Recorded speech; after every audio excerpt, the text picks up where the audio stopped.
we get this all the time as personal trainers, like, oh, you're personal trainers, you must love to work out, right? It's like, absolutely not. Working out sucks. It's hard and it's very intense. I want to do the minimal amount possible so that I can go do the things that I really enjoy. I enjoy paddleboarding. I enjoy going on walks outside. I enjoy mountain biking. Those things are like really fun for me. I want to maximize my time, spend the least amount of time in the gym to make myself strong so I can go do all the other things. And people don't realize that if you understand how to unlock that, you can spend a very minimal amount of time in a gym or outside with bands or any different way, even just with body weight, and get a lot done in a very short amount of time. I think I was out to prove a point with bodybuilding, which was I don't need to do what everybody else is doing to have success as a bodybuilder. And I went the natural route. So it was all fully tested shows.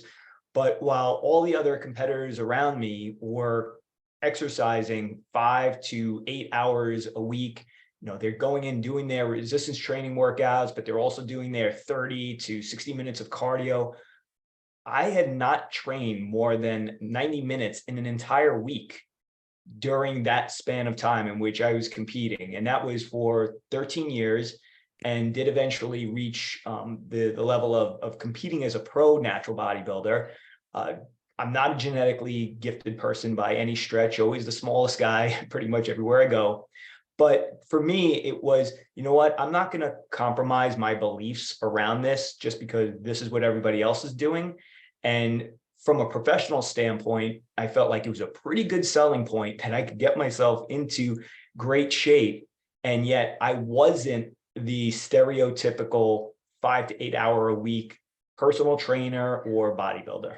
Yeah, and even those numbers, 5 to 8 hours a week to do bodybuilding, I would think like 5 to 8 is bare bones minimum that you would need. Most people would think that you're a chump if you're trying to do a contest and only training 8 hours a week. A lot of these guys are way higher volumes than that. So that is amazing. It's very cool that you were able to prove that. And I agree. It's a wonderful selling point. And that brings me, I guess, to my first kind of truth or myth. And I'm gonna throw this at both of you, and you guys can kind of go back and forth and answer this. Cardiovascular training versus weight training. Which one is more effective? Why do we call aerobic training cardio training? You should start off with this one because you were the biggest cardio queen there Cardio was. queen. I totally was a cardio queen. So in my college days, I would hit the gym not once, but twice. And it would be elliptical only and light weights only because, air quotes, I didn't want to get bulky. And so that was the belief that I think for many people is still perpetuated. And the crazy thing about all of that exercise multiple times a day is my body never changed. The only difference for me is I would come home from the gym and be starving. And so I would eat sandwiches and rice cakes and all the things, chicken parmesan. I mean, right? I was working out, so I had to fuel myself. Little did I know that I was completely negating my results every time I went to the gym and then came home and ate. And so it wasn't until I stepped into Pure Physique, he and his trainers are talking about no cardio and resistance training and half the amount of days that I used to train and then half the amount of time I used to train.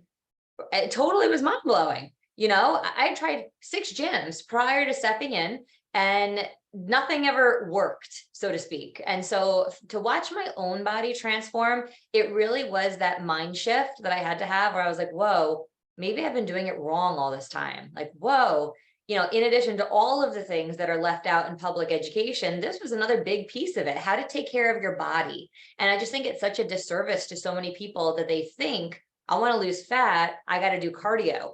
I think that we've all probably been exposed to some of the YouTube advertising and messaging that cardio doesn't burn fat. And so, once we realize that personally, it finally is that belief shift where we can begin to think differently and approach our fitness differently. So I'll let you take the next part. Yeah, well, I always like, if you've listened to our podcast, and I always like getting into a little bit more of the science of it all. And so with that being said, people have a misconception around cardio. And here's the thing, is that when people are talking about cardio, what they're really talking about is aerobic exercise. And all of our energy needs, or the way that we produce energy and use energy, falls along a continuum. And that continuum is aerobic to anaerobic. Another way of looking at it is lying in bed doing nothing and then being at an all-out sprint or pushing against the heaviest resistance that we can and just barely be able to move it. I mean, that truly is the continuum. What people fail to realize is that the most aerobic thing that you could do is sleep. I mean, that is like when you are deepest into your aerobic system. And the idea that, well, I'm going to walk or I'm going to jog and I'm going to work my aerobic system. Like, yes, you are working aerobically, but gradually, eventually, if you want to make any type of progression, intensity has to increase to some degree. And the more we go from laying in bed to standing up to walking fast to jogging to sprinting, we're just moving along this continuum of aerobic to anaerobic energy. Now, the interesting thing is that with respect to resistance training specifically, because it is so anaerobic, because we're working at such a high intensity, right? You're pushing against a load or you're working your muscles to this point of exhaustion, you have to progress from the aerobic energy system to the anaerobic energy system. So you're actually working aerobically when you are starting off at that lower intensity of an exercise or a workout. And then gradually as that intensity ramps up, you just start making that progression to anaerobic. But what's very interesting is that there's a system, it's called the Corrie system. No relation to Corrie-Beth. No, but there's none at all, believe it or not. And what that system shows us, right? This is a human system of energy.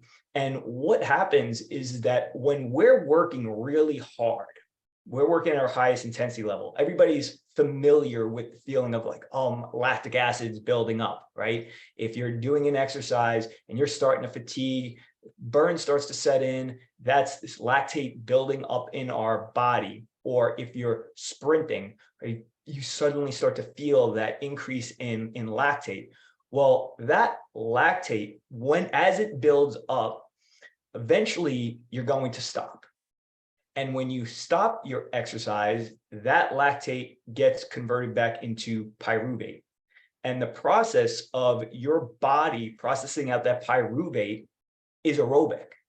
So what I mean to say is, to put it in perspective, somebody's like, wow, that's a lot of science. Like, what the heck do you mean? What I mean is this: if you are working out at a high intensity, be it resistance training, or even if you're doing endurance training, but at a very, very high intensity, it's in the recovery phase that you are receiving all of the aerobic benefits of that high intensity exercise.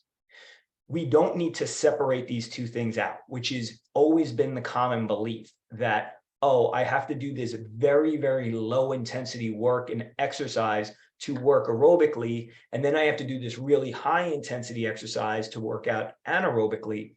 But the fact of the matter is that your energy system exists along this continuum. You don't shut one off and turn another one on. Both are always in action. But just the most interesting thing is in order to get the highest aerobic benefit from your exercise, you actually need to work at your highest intensity level. And during that Corrie cycle is when you are going to process out that pyruvate through the aerobic energy system. Yeah, no, that is so well explained. I really appreciate that. I spent over a decade working on a metabolic cart so we could measure metabolic rates and things like that. And it was great when we first started because we'd find out, where you'd burn the most calories, how many calories you would burn in a day. We had a nice little slider so people could choose how they wanted to make their deficit, like increase your exercise here, decrease there. Oh, look, you'll lose 1.5 pounds a week by following these numbers. And we couldn't realize why people sucked so bad at following the advice. It wasn't until way further down my career where I started to learn that if we focus on the fat burning components, changing the diet, we can increase somebody's metabolic rate by doing things like intermittent fasting, changing the diet towards a ketogenic or carnivore diets, and just the results that we would see were so much better.